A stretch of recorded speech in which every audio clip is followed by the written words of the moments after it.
Amazing gamer.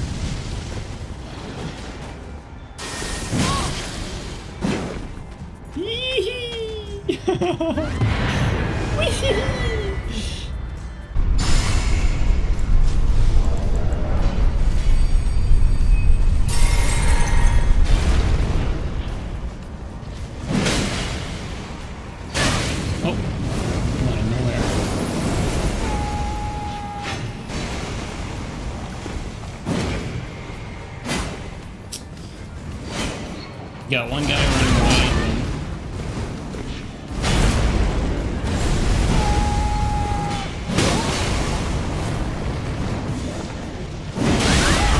Ow.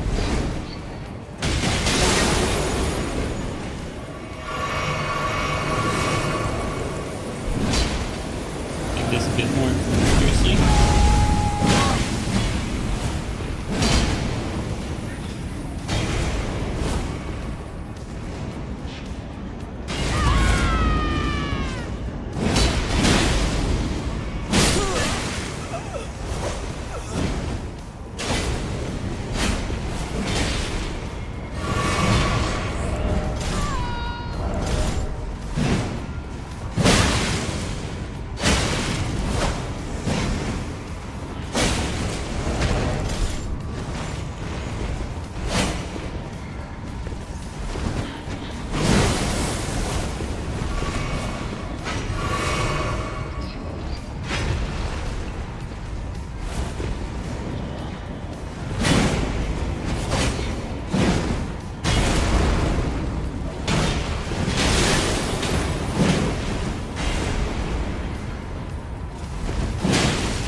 What was that? Okay.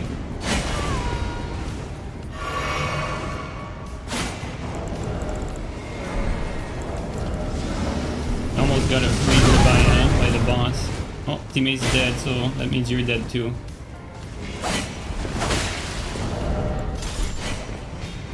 Okay, let's reset. We still poisoned? No, we're not.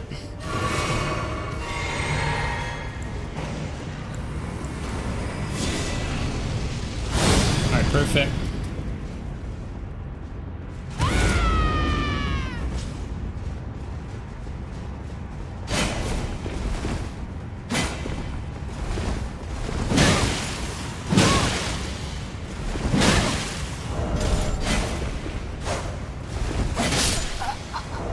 And when it's a 1v1, it is so much easier. Alice dungeons are a pain in the ass to farm. Yeah, I actually never got to farm them. I'm just not into like the big grinding. I like the idea though of procedurally generated dungeon for like infinite content. I just feel like having like my best point of comparison is like the procedural world in Valheim versus like the procedural world in, or the procedural dungeon in like Bloodborne. And like from what I remember, like when Valheim had the procedural dungeons like underground, it always felt very bad. And it's not because like Valheim is like very basic game, because the world up top, like the vegetation and everything, obviously had a lot of work put into it. And so the procedural world up top, like the vegetation and the actual world map, it felt really good. Like the world was really interesting, even though it was procedurally generated. So I have a tier, and it was the same thing with Bloodborne. Like the dungeons, like it felt very similar. Like it felt like you were playing the same room like 20 times over. So I have a theory that I think procedurally generated world, I think it just does a lot better with vegetation. Like it's easier to trick someone into like seeing the same tree than seeing like the same room or the same wall, right? You know what I mean? Like we're better at recognizing like objects. Like to us, like even if all these trees are the same asset, they don't necessarily look like we would not be able to distinguish them at first glance. Like we would need to take a really good look at them.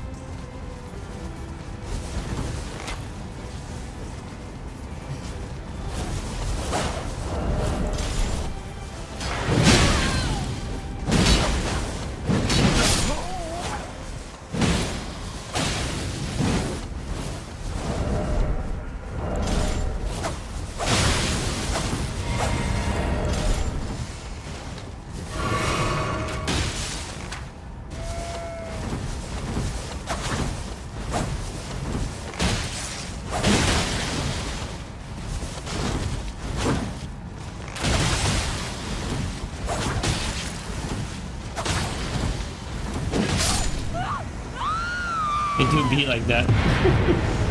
Yeah, for those of you who played Valheim, like Valheim did an amazing job with the procedural world up top.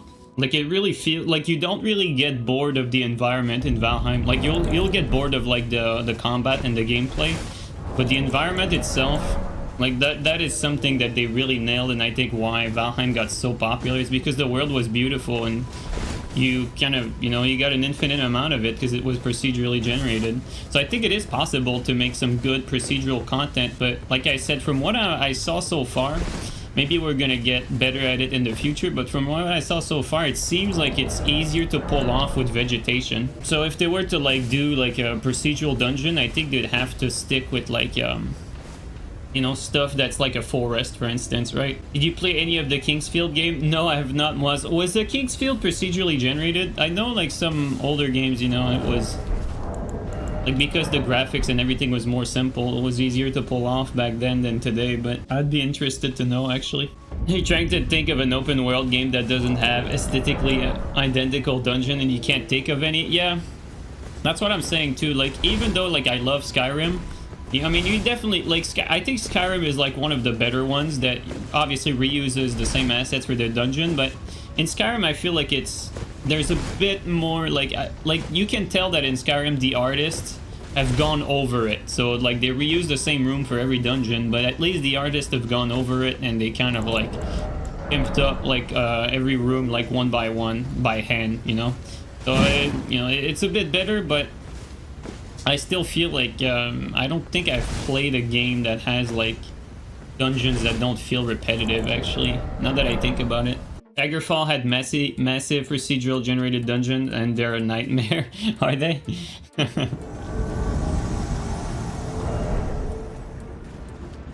Thanks for the heads up though, I didn't know Daggerfall had that. Interesting. I did not even play Oblivion. Like I learned about Bethesda games with Skyrim, so. And then after I played Skyrim, I was like, oh my god, like these games are so good. Like Skyrim is like the first game that made me like sword game, like fantasy game. I was not even into fantasy, weirdly enough.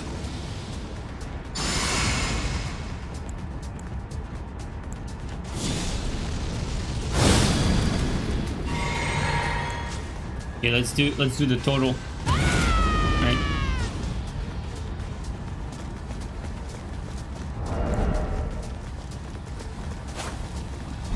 We're just gonna run.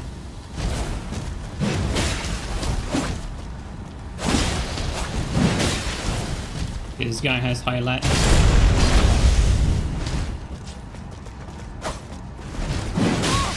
Oh, highlight too.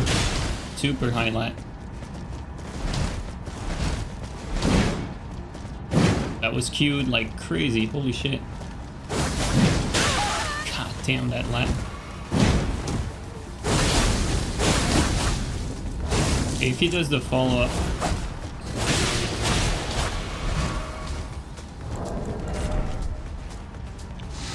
We can parry him even if the lat is really high. We can definitely parry him.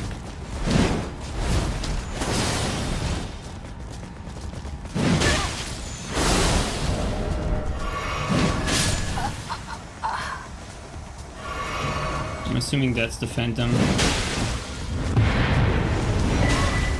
Bug tester. I like Bethesda games though. Like I was saying, Skyrim was the first one that first game that made me like fantasy games, but it's also the game that got me to try Fallout. Like after Skyrim, I was like, wow, what else can I get that could give me like a similar experience? Because like no other games really does it like Bethesda, where you can pick up everything in the world. You know, everything's interactive. There's a ton of quests, all that stuff. That definitely has its charm. And so I picked up Fallout 3. I loved it too, man. Picked up Fallout 3, then afterward picked up New Vegas. Played Fallout 4 also when it released. Even though like some people have their favorite for the Bethesda games, I loved every single one of them that I played, but I have not played all of them. Like I didn't play Fallout 76 because I didn't think it would be for me. I didn't play like some of the older games because I feel like, to me, like when I look at Oblivion, like I'm sure people love it and that people like I'm sure there's a ton of good qualities, but when I look at it today, it feels too dated, and I know myself, I would have a hard time enjoying it. Like there's a limit to like what I can enjoy personally in terms of like dated games, and Oblivion to me is a bit like at the limit, so I didn't give it a shot. But I'm sure it's a good game. It's just that, you know, it's old, really. Did you like Call of Duty back in the day? I played some COD, but I would not say I really like it that much. It's not my type of game. Like, yeah, I was more into Rainbow Six Vegas and Vegas 2. I was more into tactical shooter. I always felt like Call of Duty was a bit brain dead.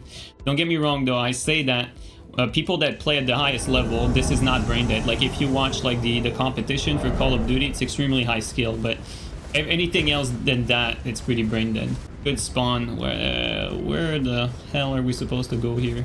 Uptick in phase. Yeah. You know, if you watch like some of these competition with like high skill players, it's definitely very high skill. But if you play like pub matches, you know, to me, like one of the thing I always hated with Call of Duty, like for pub matches specifically, was the random respawns.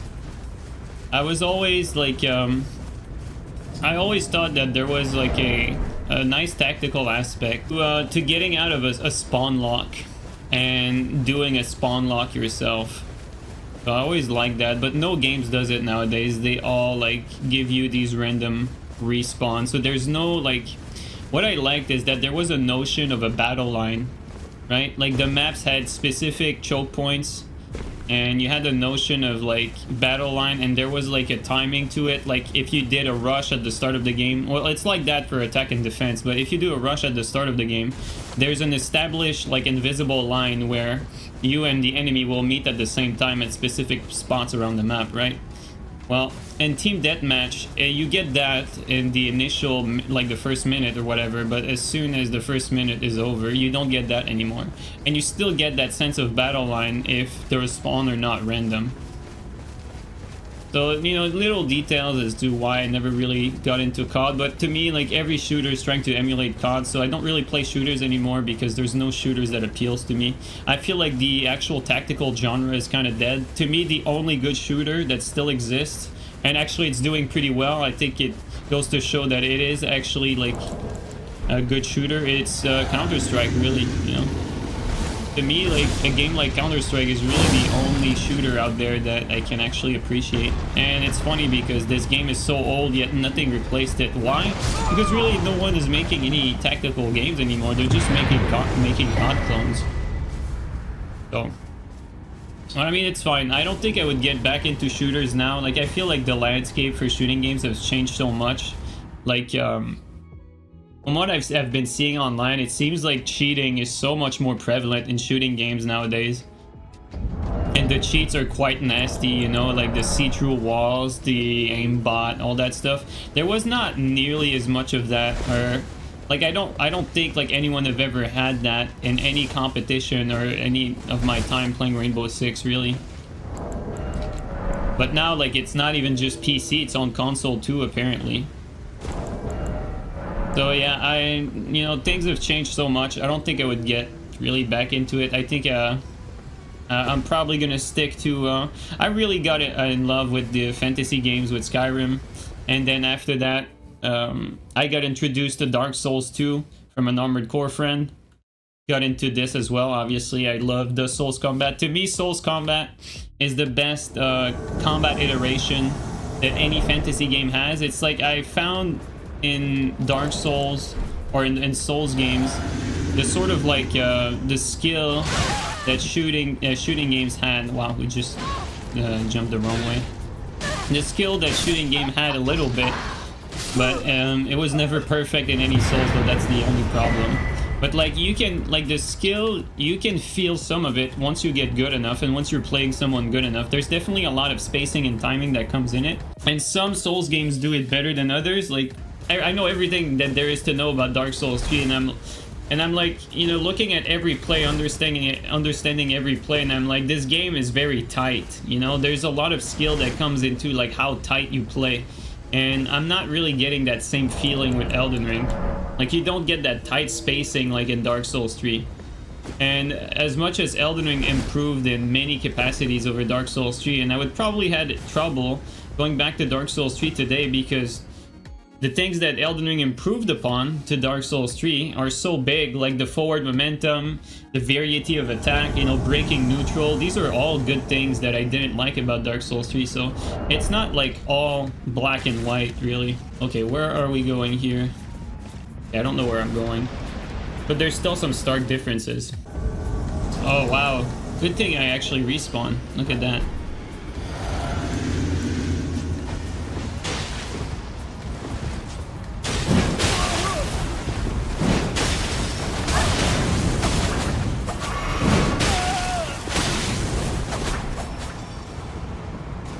Ooh, that's unintentional. Okay.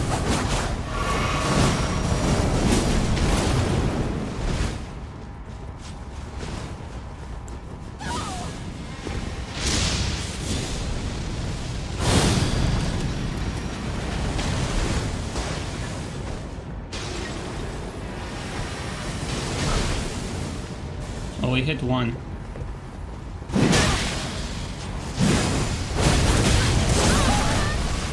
Should have seen it. I didn't.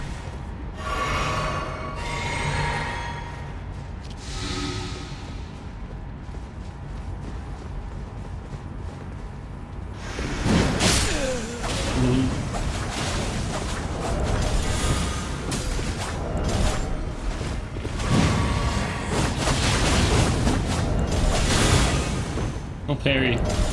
All these attacks and no parry. Oh, post is laggy.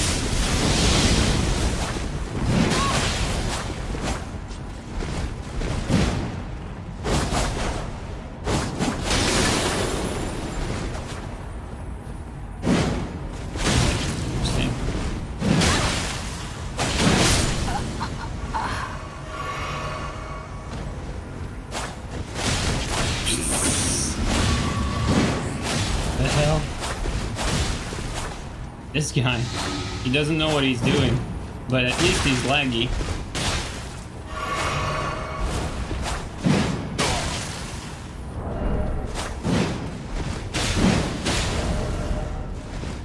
What do we have to counter this? Do I have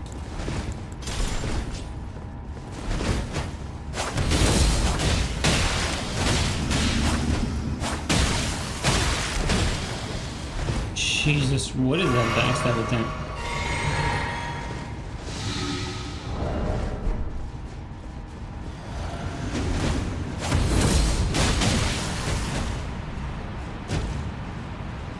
Diamond 66.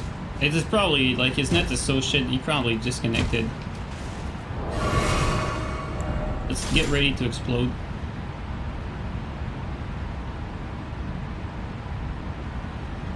We're gonna block this guy after.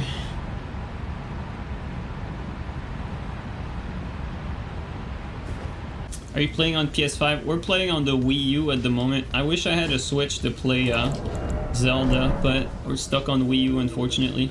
I think I don't like that system was, to be honest, like what you're describing.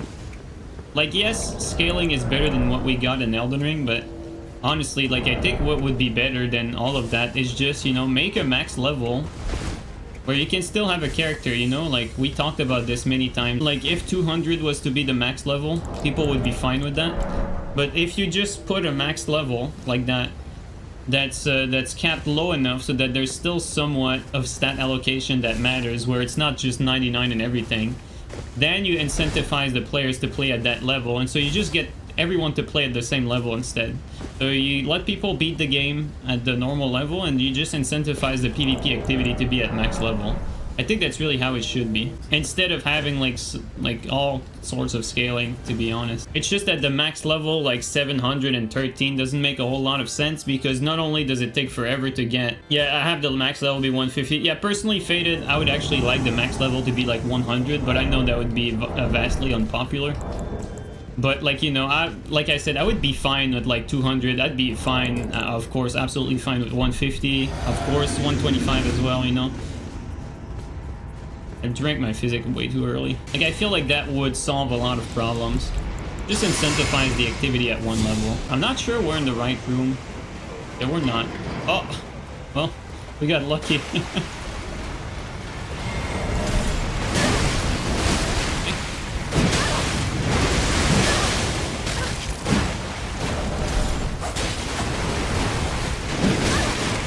Stop it, Mr. Crab. Oh, he doesn't care. I don't care either. Yeah, Souls definitely has too much fluff with the stats. I agree, Kelly. I feel like they could definitely revise the stats and, you know, make everything like a bit more streamlined.